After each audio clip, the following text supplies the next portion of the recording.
Donc bonjour, je m'appelle Eric Cagnard, j'ai 45 ans, ça fait plus de 25 ans que je pratique la musculation. Donc je suis bodybuilder pour être précis, je suis champion d'Europe IFBB. Et il y a peu, j'ai été contacté par des personnes qui se posent des questions, des personnes qui sont sportives, qui consomment des compléments alimentaires et qui me disent bah, écoute Eric, nous on est surpris, on nous dit que les compléments alimentaires, notamment la protéine à base de petit lait, c'est pas bon ou ce serait pas bon.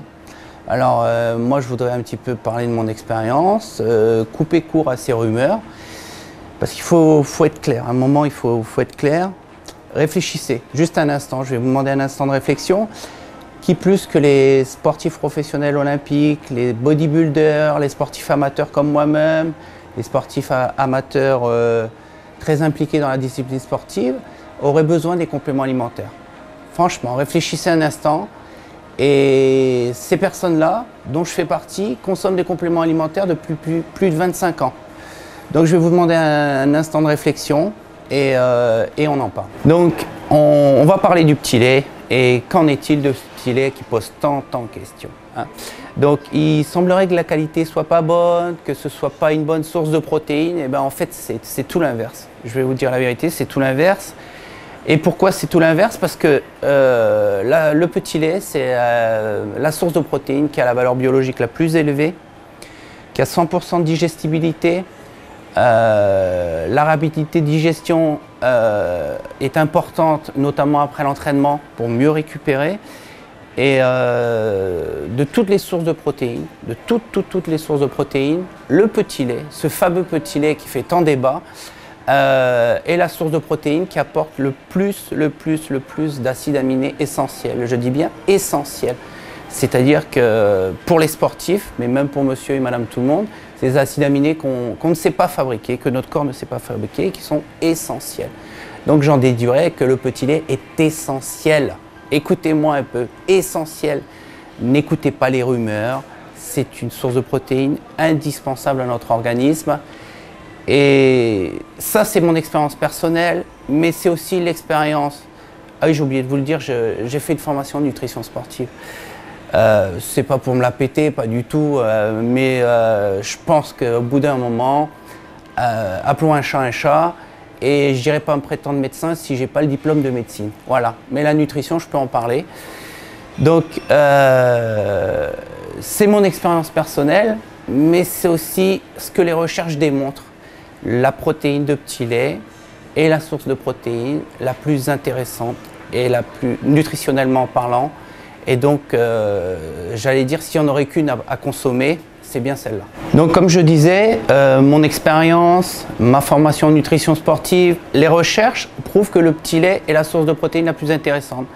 Et là, je suis en train d'halluciner parce que il paraît qu'il y a une rumeur qui dit que le petit lait, donc la fameuse whey, qui veut dire petit lait, hein, ce serait du fromage.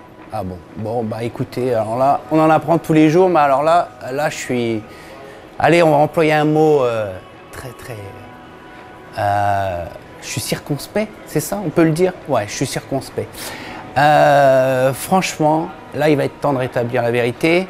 Il y a peut-être des personnes qui veulent faire le buzz. Moi, je ne suis pas là pour faire le buzz, pas du tout. Moi, je suis là pour vous dire les choses.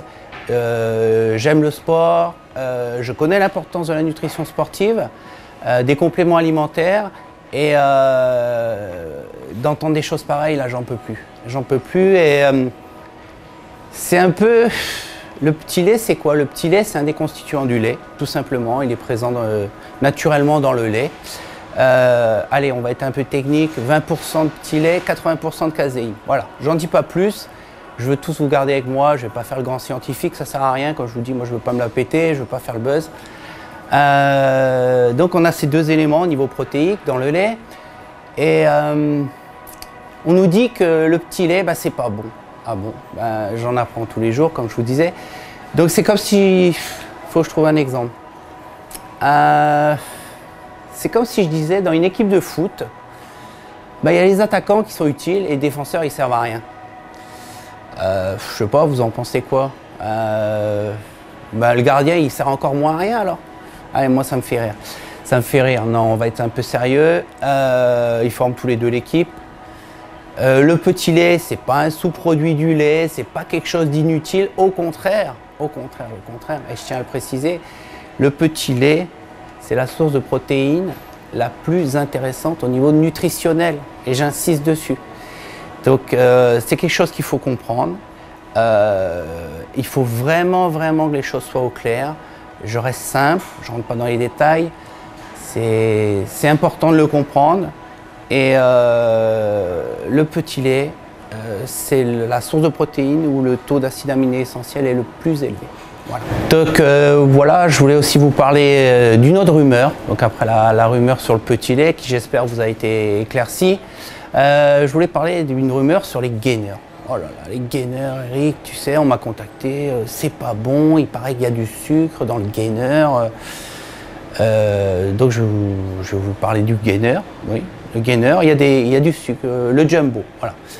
Un exemple, le jumbo, oui, il y a des sucres dans les gainers, mais ces sucres-là sont importants. Pourquoi ils sont importants? Il y a des personnes qui peuvent manger tout ce qu'elles veulent. Mais quand je dis tout ce qu'elles veulent, c'est vraiment tout ce qu'elles veulent. Bah, ces personnes-là, je conseillerais un gainer.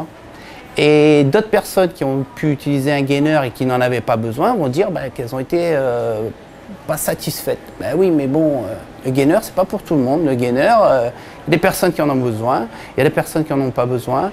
Moi, personnellement, je prends du gainer en période de prise de masse. Pourquoi? Regardez, je suis pas gras, hein, je suis pas gras. Pourquoi je prends du gainer? Parce que oui, il y a du sucre, mais j'en ai besoin, le sucre. Venez vous entraîner avec moi. Quand on fait des grosses séances, je peux vous dire qu'on a besoin d'énergie. On a besoin d'énergie pour récupérer. On a besoin de cette fameuse whey aussi. Ouais. Dans le gainer, il y a de la whey, donc on a besoin de la whey. Donc non, les gainers, c'est utile pour certaines personnes. Voilà. Je ne le conseille pas à tout le monde, bien sûr, mais il y a des personnes pour qui c'est même indispensable, je dirais. Ensuite, que vous dire de plus? Face à toutes ces rumeurs, je pense qu'au bout d'un moment, il faut se poser, il faut réfléchir. Il faut réfléchir et moi, personnellement, je vais vous dire, quand je suis malade, je ne vais pas chez le cordonnier. Hein. Non, non, vous pouvez y aller, vous, si vous voulez. Il pourra essayer de faire quelque chose pour vous, mais moi, je préfère aller chez le médecin. Donc, plutôt que d'écouter les rumeurs, moi, je vous conseillerais de vous référer à des gens qui connaissent la nutrition sportive. Moi, j'aime mon sport. J'aime parler de la nutrition sportive, j'aime parler des compléments alimentaires et je ne suis pas là pour faire le buzz sur les réseaux sociaux, je ne suis pas là pour me mettre en avant, pour me mettre en scène. Je suis là pour vous donner des conseils, donc n'hésitez pas et je vous remercie.